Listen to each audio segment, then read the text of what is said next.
And the first day that he walked into the change room, on the board, he wrote World Cup winners 2007. And for 4 years, we've worked so hard together. A day that will probably be remembered for a lot of people. A sad day for us.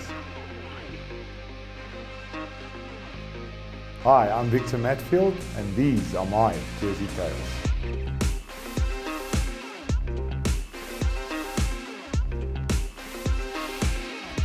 Victor Matfield bids adieu to international rugby for the 127th and last time. As a young South African boy growing up in South Africa, you always have the dream to maybe play rugby. Maybe if you're lucky to play for the Springboks. And I was very fortunate to have the opportunity to play 127 times for South Africa. And so many games for the Bulls as well. And I'm going to start, it's beginning, but it's probably almost one of the most important games of my life. 2007 World Cup final. 2004 we started off with Jake White. And the first day that he walked into the change room, on the board, he wrote World Cup winners 2007. And for 4 years, we've worked so hard together. I mean, this jersey with all the signatures, if you look at these names on this jersey, I mean, John Smith, the best captain I've ever played under, Bakkies Botha, my combo, Skalk Burger, Donnie Rousseau, Farida Priya, best rugby player I ever played with, Brian Abana. It's just unbelievable. In France, probably didn't have the feeling like in '95 where you could feel all those energy from the fans, from the people in South Africa. But when we arrived back home, it was just unbelievable to see what it means to the country, to see how you can pull people together. Then I'm going over to one of my big mates, Ali Williams.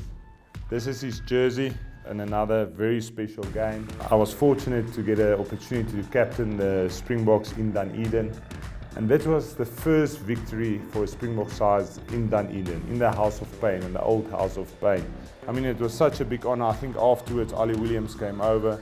He didn't change, he just gave his jersey to me. He said, listen, this is a special day for you. I know, here's your jersey. And the two of us had so many battles on the field, but one of the nicest guys I ever met. Probably the one guy that I would get in a week, a Wednesday before a test match, to have a quick beer, just to say hellos. And this jersey really means a lot. I mean, to be the captain of the Springboks, to beat New Zealand in Dunedin for the first time was really special. My 100th test match. People always ask, do you get nervous before test matches? I must say, when you get to the 90s, you get close to that 100, you really get nervous. One of my favorite photos in a rugby jersey with my wife, my two daughters next to me singing the anthem. So a very special day. 100th one.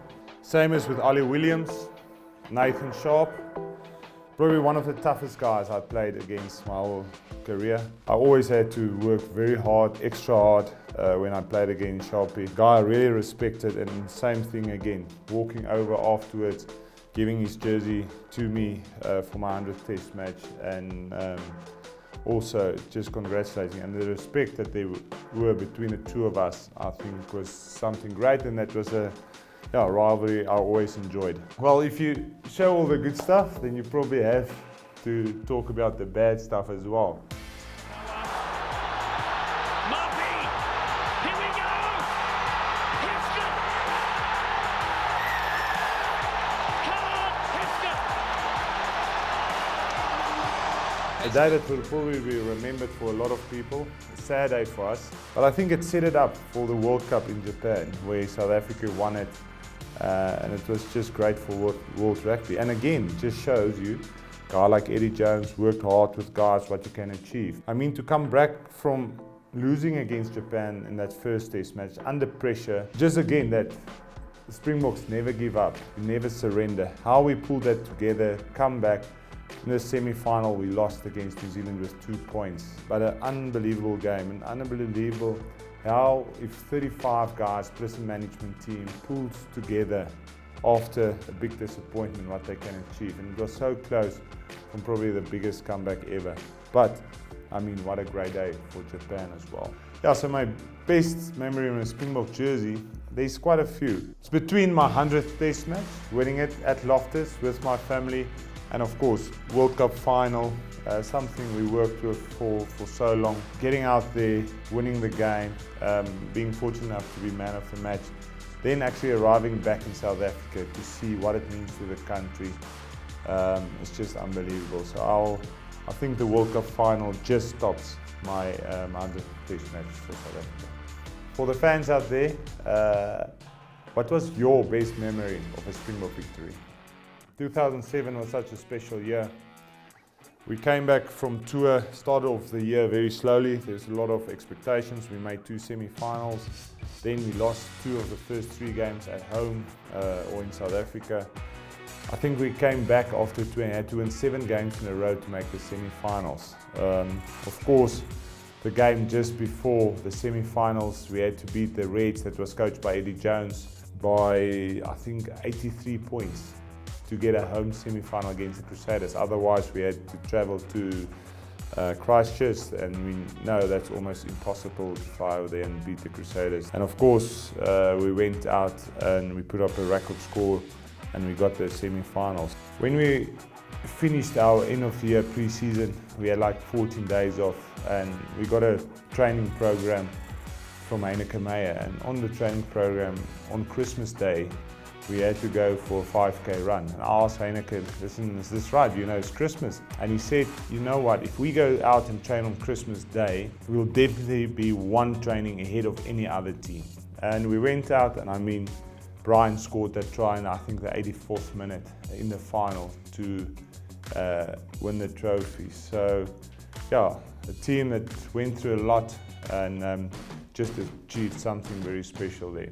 I got the opportunity to captain the Barbarians against the All Blacks, and to captain them for only the 2nd time in history.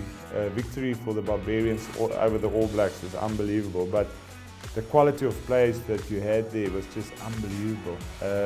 Fourie Pre at 9, Matt Gitau at 10, Bismarck played hooker with me. Unbelievable team, and just to get guys together, 1 training session, 1 half run through in the park across from the hotel, to go out and to beat the All Blacks was a very special day for me as well. My last Bull jersey, 2010. So this is the semi-final one, and at the back is the final one. These 2 weeks were probably the 2 best weeks of my whole rugby career. To see how we were hosted by the people in Soweto, how the supporters came in, they bride in the backyards of the people there, everyone just got together, the vuvuzelas got out. I mean, in that final, we almost couldn't do a line-out call. My little girl was, I think 4 years at that stage, but she could blow the vuvuzela. And for the first time in my rugby career, I could really feel the difference we make in the country, how people get together, how sport brings people closer together, let them see past their differences. So those two weeks were definitely my 2 best weeks in my rugby career. Like I said, so many memories on the field, so many memories off the field, so many lessons learned that you can use in life. So I was very happy to play with fantastic players, being coached by fantastic coaches, and just to play against fantastic people. I mean, my 6 months in Toulon, being able to play with the Andrew Mertens, with the George Cregan, to become friends with them, Anton Oliver, being coached by Tana Mangau, that we all have the most respect for. It just shows you, doesn't matter what happened on the field, rugby is a game where people respect each other, and we love spending time together off the field. So yeah, this is my jerseys, and yeah, this is my stories. Here's a difficult one. Who was better, Buckies or myself? I would pick Buckies if I was you. Definitely love to play with it. Thank you very much for watching my Jersey Tales. Let me know what you think in the comments below.